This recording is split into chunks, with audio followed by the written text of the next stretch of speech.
Bahujan Samaj party ने 3 सरकारें बनाई, फिर भी मुसलमान खुश रहा कि साहब इन्होंने हमको मदरसा बोर्ड दिया, उन्होंने ये किया वो किया, थानों में आरक्षण दिया, तमाम मुसलमानों के लिए काम गिनाता है कि मुसलमान बीजेपी के साथ मिलकर किया। लेकिन जिस दिन उन्होंने भी मोदी के साथ बिहार के चुनाव में कदम रखा, उनके साथ मंच शेयर किया, उनसे चला गया। तो क्या उत्तर की प्रदेश की राजनीति में मुसलमान जैसे हैं हम उसको वैसे ही देखें भूषण भाई, या कोई कांग्रेस ऐसा कुछ कह सकती? और क्या नेताओं के साथ मुसलमान जाता है, मुस्लिम नेताओं के साथ? मुझे तो नहीं याद है, अगर मुझे आप करेक्ट कीजिएगा कि कभी आपने देखा हो कि किसी मुसलमान की अपील पे, मुस्लिम लीडर की अपील पे मुसलमान चला गया। मुझे तो लगता है पुष्पेंद्र जी की अपील पे, प्रशांत जी की अपील पे मुसलमान ज्यादा जाता है, वो मुलायम सिंह हो, लालू यादव हो, ममता बनर्जी हो, नीतीश कुमार हो, रामविलास पासवान हो, ये तमाम, शरद पवार हो, इनकी अपील ज्यादा सुनता है बनिस्बत मौलाना बुखारी और बनिस्बत आजम खां के। पुष्पेंद्र भाई, जो बैकग्राउंड है वो काफ़ी बड़ी हो गई कासिम भाई। जी पहले तो आपको नमस्कार, भाई तमकीन साहब को और प्रशांत जी को नमस्कार, आपके दर्शकों को भी मेरा नमस्कार पहुँचे। प्रशांत ने जो बातें कही वो परसेप्शन से जो बात कही वो बड़ी वाजिब बात थी उनकी, प्रशांत की, कि वो परसेप्शन में बड़ा कमज़ोर रहती है। और इसके लिए एक ही लाइन है कि कांग्रेस के लिए कह रहा हूँ, ना खुदा ही मिला ना विसाले सनम। ना तो मुसलमान अपने रहे और हिंदू चिटक गए, है ना खुदा ही मिला ना विसाले सनम।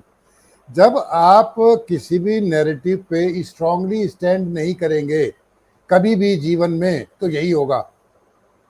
किसी बात पर दृढ़ रहना सीखें। पहले आपने शिलान्यास करवाया, आपके राज में वो गिर गई और आप उसके बाद तुष्टीकरण करने लगे, तो आप कहीं के नहीं रह जाते। और दूसरी बात, पहली बात कह दूं जो एक्चुअली तो अंत में कहनी चाहिए, बट वो फर्स्ट लाइन है। जहाँ जहाँ की भी आपने बात करी उसमें देखिए मुस्लिम का क्या पैटर्न है वोट देने का। मुस्लिम चाहता है कि मैं उसको वोट दूं जो बीजेपी को हरा सके, अब वो क्षेत्रीय क्षत्रप हो या कोई और हो।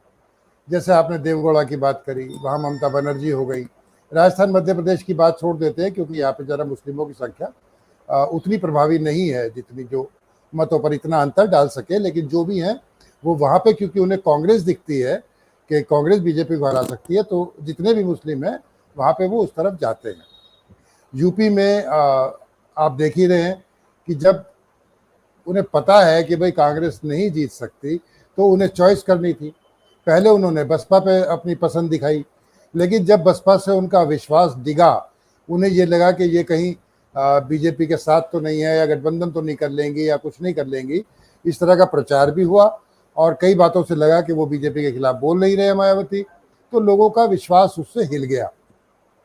और मौलाना मुलायम जिन्हें हम कहते थे, उनकी विरासत थी वो जो अखिलेश को मिली, और मुस्लिम मत बिल्कुल मतलब इससे ज़्यादा एकजुटता जो 2022 में मुस्लिम मतों ने दिखाई, मुझे पहले कभी ऐसी याद नहीं आती कि ऐसी एकजुटता से मुस्लिमों ने वोट दिया हो। तो कांग्रेस ने उसके बाद से अपनी खोई हुई जमीन को पाने के लिए कुछ करा भी नहीं। आप बताएं कि उसके बाद क्या किया उन्होंने खोने के बाद? कभी खुलकर किसी मुद्दे पर स्पष्ट हुए क्या? कभी भी नहीं हो पाए। सीए एनआरसी का भी मामला आया, शायद वो एक मौका था, उस पर भी नहीं हुए। आप मदरसों पे देख लें, अभी तक मदरसों पे जो अखिलेश प्रताप सिंह को, प्रवक्ता को मैं सुन रहा था, तो वो खुलकर डिनाई नहीं कर पाए कि सर्वे नहीं होना चाहिए। वो एक ही सवाल करते रहे कि नीयत पर सवाल उठा रहे हैं। तो ये सारी बातें है कि आपका जब स्टैंड क्लियर ही नहीं है तो आपके साथ कोई क्यों आएगा। और दूसरी सबसे बड़ी बात वही है कि मुस्लिम उसी को वोट देगा जहां उसे लगेगा कि बीजेपी को ये हराने का दम रखता है। हालांकि 2024 में तो मुझे लगता है कुछ मुस्लिम ही बीजेपी को वोट न देने लग जाएं।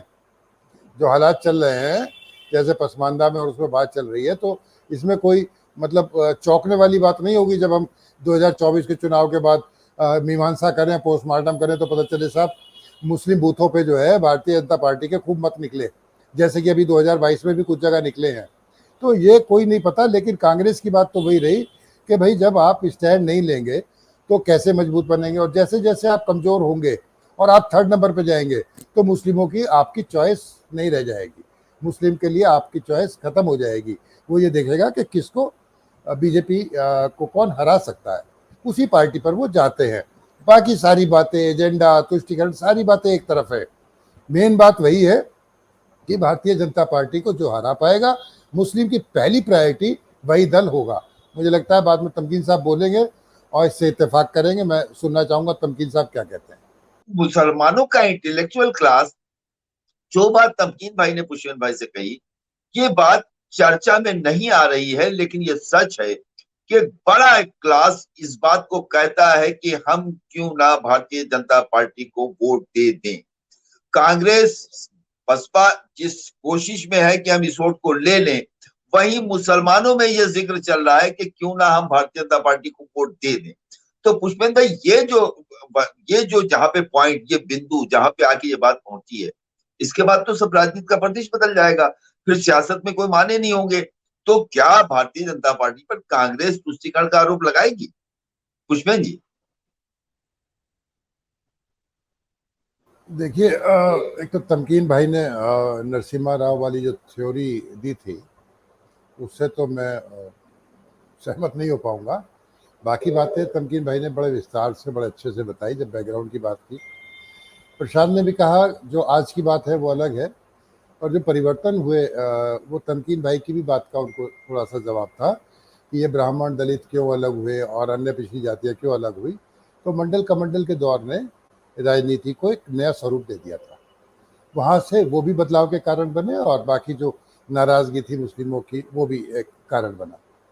दूसरी बात जो परसेप्शन की बात है, देखिए बड़ी कड़वी हकीकत कहूँगा तमकीन भाई, जब मायावती जी का राज आया यूपी में, अकेले बहुमत की सरकार बनी, तो अगर कोई जाटा थाने में गया, डीएम ऑफिस में गया, आईजी साहब के पास गया, कप्तान साहब के पास गया, एमडीए की ठेकेदारी के लिए गया, नगर निगम में ठेकेदारी के लिए गया, तो क्या मायावती जी ने फ़ोन कर दिया था कि इन्हें ठेका दीजिए, या मायावती जी ने कह दिया थानेदार से कि भाई इन्हें बाहर तक छोड़ने आइए, या इन्हें कुर्सी पे बिठाइए, ये करिए?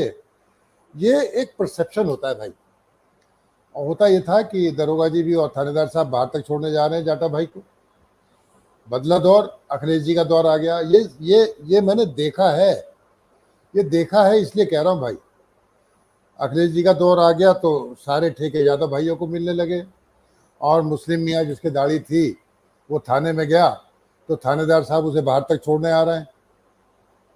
अब इसका तमकीन भाई क्या कीजिएगा, आप बताइए, इसका क्या करेंगे? क्या अखिलेश ने कह दिया कि भाई सिर्फ मुस्लिमों के मुकदमे लिखे जाएंगे, अब्दुल्ला का लिखा जाएगा, रामपाल का नहीं लिखा जाएगा? ऐसा तो अखिलेश जी ने नहीं कहा, और मायावती जी ने भी ये नहीं कहा कि भाई अगर दलित वोटर आवे तो तुम बाहर तक छोड़ने चले जाओ।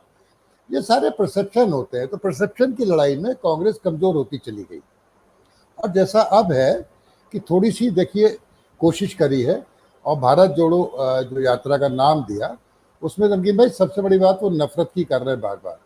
देखिए आज का जो ट्वीट है जिसमें बवाल मचा है, जिसमें आरएसएस की वो कथित तौर पर आरएसएस की मानेंगे हाफ पैंट दिखाई गई है, खाकी, आग लगते हुए, धुआं उठते हुए दिखाया गया, जिसमें संबित पात्रा तुरंत आए और उन्होंने कहा कि साहब ये तो आग लगाने वाला काम है और वायलेंस भड़काने की स्थिति है। तो यानी कि जो ये संदेश दिया, अब कासिम भाई पूछ रहे थे कि क्या वो दिमाग में जाता है, नहीं जाता? देखिए जाता नहीं। अगर अच्छी चीज़ों से चुनाव जीते जा रहे होते तो ये स्थितियां नहीं बनती। सांप्रदायिक सद्भाव के लिए जाएंगे तो नहीं जाएंगे। आप चैनल पे, आपका ही चैनल है, अभी आप एक तरफ की लाइन लीजिए, या तो सीधे कट्टर भाजपाई हो जाइए या कट्टर विरोधी हो जाइए, आपकी टीआरपी बढ़ जाएगी। अगर हम बैलेंस की बातें करेंगे तो आपकी हमारी भी कोई नहीं सुनेगा। इसी तरह से जब सांप्रदायिक सद्भाव की बात करते हैं, बैलेंस की बात करते हैं, तो वो इतना जोर से हथौड़े की तरह असर नहीं करती, पर मेरा ये मानना है कि वो धीरे धीरे धीरे धीरे असर करती है।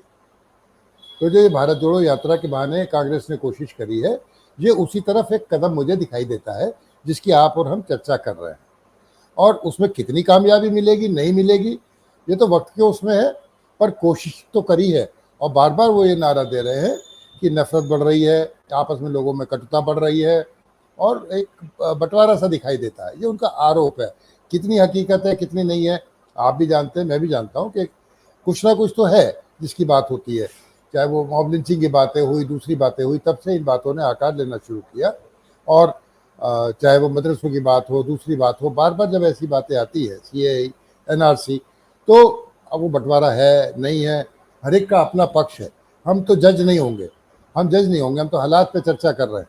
तो कांग्रेस उस कोशिश में लगी है, और अगर वो अपनी प्रोपेगेंडा मशीनरी को और मजबूत कर लेगी, जैसा कि अभी हाल में हमने देखा कि जब ट्वीट चले उनकी टी-शर्ट पे, तो ट्रोल आर्मी अगर बीजेपी की थी तो कांग्रेस की भी थी, उन्होंने भी ट्रोल करके मोदी जी के फोटो डालने शुरू कर दिए, 10 लाख की सूट और ये गाड़ी वो गाड़ी। तो यानी मुकाबला होने लगा। सीधी सादी बात को सुनने में देर लगती है, कड़वी बात या हथौड़े वाली बात को आदमी जल्दी से सुनता है। आपकी बात बिल्कुल सही है, लेकिन हाँ, जिस तरह से कांग्रेस ने भारत जोड़ो यात्रा करी है, तो उसके बैकग्राउंड में, या जिसे हम कहते हैं कॉर्पोरेट में बैक ऑफ द माइंड में फिर वही है कि वो मुस्लिम वोट, वो दलित वोट किसी तरह उनके पास जो बिखरा था वो वापस लौट के आने लगे।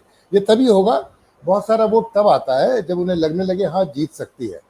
जैसे ही लगेगा कांग्रेस का कैंडिडेट जीत सकता है, तो बहुत से वोटर छिटकेंगे भी, चेंज भी होगा, और ये परिवर्तन दिखाई देगा आने वाले सालों में, अगर कांग्रेस सही से यात्रा करती है और एक दिशा में सही से काम करती है। लेकिन उसे अपने नैरेटिव बहुत स्पष्ट रखने होंगे, अपने कथन स्पष्ट रखने होंगे। अगर बीजेपी में जो बात एक वार्ड का अध्यक्ष कहेगा, वही बात JP नड्डा भी कहेंगे। जब तक ये कम्युनिकेशन सेटअप नहीं होगा कि बड़ा नेता और छोटे नेता, जमीनी स्तर तक का नेता एक सी बात बोले, एक विचारधारा जाहिर करे, तब तक कांग्रेस स्टैंड नहीं ले पाएगी। यही मेरा कहना है भाई।